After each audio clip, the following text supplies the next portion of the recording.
ৰাজ্যজুৰি আছুৰ বিক্ষোভ কাৰ্যসূচী। বিদ্যুতৰ অভাৱনীয় মাচুল বৃদ্ধিত ক্ষোভ আছুৰ। অনিয়মীয়া বিদ্যুৎ যোগানৰ বিৰুদ্ধে আছুৰ প্ৰতিবাদ।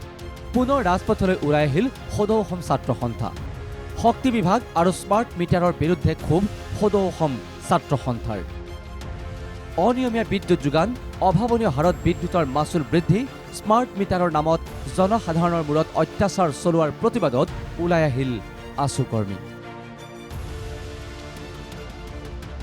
আছুৰ বিক্ষোভ কাৰ্যসূচীৰে বিদ্যুৎ মাচুল হ্ৰাস কৰাৰ লগতে বিদ্যুতৰ যোগান সুচল কৰাৰো দাবী তুলিলে। ৰাজ্যৰ বিভিন্ন প্ৰান্তত স্মাৰ্ট মিটাৰ লগোৱাৰ পাছতেই অস্বাভাৱিক হাৰত মাচুল বৃদ্ধি হোৱা পৰিলক্ষিত হৈছে। কোনো কাৰণ নোহোৱাকৈ হঠাৎ বৃদ্ধি পাইছে বহু পৰিয়ালৰ বিদ্যুতৰ মাচুল, যাৰ পৰিপ্ৰেক্ষিতত ৰাজপথত এইদৰেই আছুৱে বিক্ষোভ কাৰ্যসূচী ৰূপায়ণ কৰে। ৰাজ্যৰ বিভিন্ন প্ৰান্তৰ লগতে কামৰূপ মহানগৰ জিলাৰ সমিতিৰ উদ্যোগতো শ্বহীদ ন্যাসত বিক্ষোভ কাৰ্যসূচী। সাধাৰণ জনতাৰ বাবে আতিশায্যৰ অন্য এটা নাম smart meter. Smart meter smart ডকাইতলৈ পৰিণত হৈছে।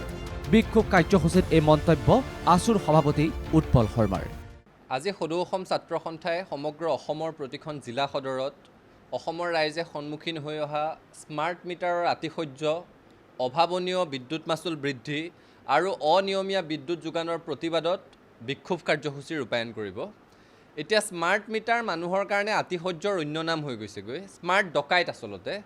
এই স্মাৰ্ট মিটাৰটোৰ স্মাৰ্টনেছ এটাই যে জনতাৰ পকেটৰ পইচাকেইটা খুব স্মাৰ্টনেছৰে সৈতে ৰাজকোষলৈ লৈ যাব পাৰে। আপোনালোকে সকলোৱে উপলব্ধি কৰিব পাৰিছে, অসমৰ ৰাইজে জীয়াতু ভুগিবলৈ আৰম্ভ কৰিছে। গ্ৰামাঞ্চলত আগতে যিটো পৰিয়ালে মাহে 200 টকা 300 টকা বিদ্যুৎ মাচুল দি পৰিয়ালটো চলি আছিলে, সেই পৰিয়ালটোলৈ এতিয়া 700 টকা 800 টকা পৰ্যন্ত বিদ্যুৎ মাচুল আহিবলৈ আৰম্ভ কৰিছে। আৰু চহৰ অঞ্চলত বিশেষকৈ গুৱাহাটীত 3জনীয়া 4জনীয়া পৰিয়াল এটাৰ গোটেই মাহটোৰ ৰেচনৰ খৰচ আজিকালি বিদ্যুৎ মাচুলত যায়। গতিকে স্মাৰ্ট মিটাৰ সংযোজনৰ নামত এই ধৰণেৰে ৰাইজক আতিশয্য চলোৱাটো কোনো কাৰণত মানি ল'ব নোৱাৰি। সমান্তৰালকৈ ৰাজ্যৰ বিভিন্ন প্ৰান্তৰ জিলা সদৰত সদৌ অসম ছাত্ৰ সন্থাৰ নিৰ্দেশ মৰ্মে বিক্ষোভ কাৰ্যসূচী ৰূপায়ণ কৰা হয়। উজনিৰ পৰা নামনিলৈ বিদ্যুৎ বিভাগৰ বিৰুদ্ধে প্ৰতিবাদ আছুৰ। বিজনী, বিশ্বনাথ, ধেমাজি, লংকা, নলবাৰী, মাজুলী, মৰিগাঁও, মুছলপুৰ, সোণাৰী, তিনিচুকীয়া, গুৱাহাটী আদিকে ধৰি ৰাজ্যৰ বিভিন্ন প্ৰান্তত উত্তাল প্ৰতিবাদ আছুৰ। শীঘ্ৰেই বিদ্যুতৰ মাচুল হ্ৰাস কৰাৰ লগতে বিদ্যুতৰ যোগান নিয়মীয়া কৰাৰ দাবী সদৌ অসম ছাত্ৰ সন্থাৰ। ব্যুৰ' ইনপুটৰ সহযোগত নিউজ ডেস্ক, MKTV।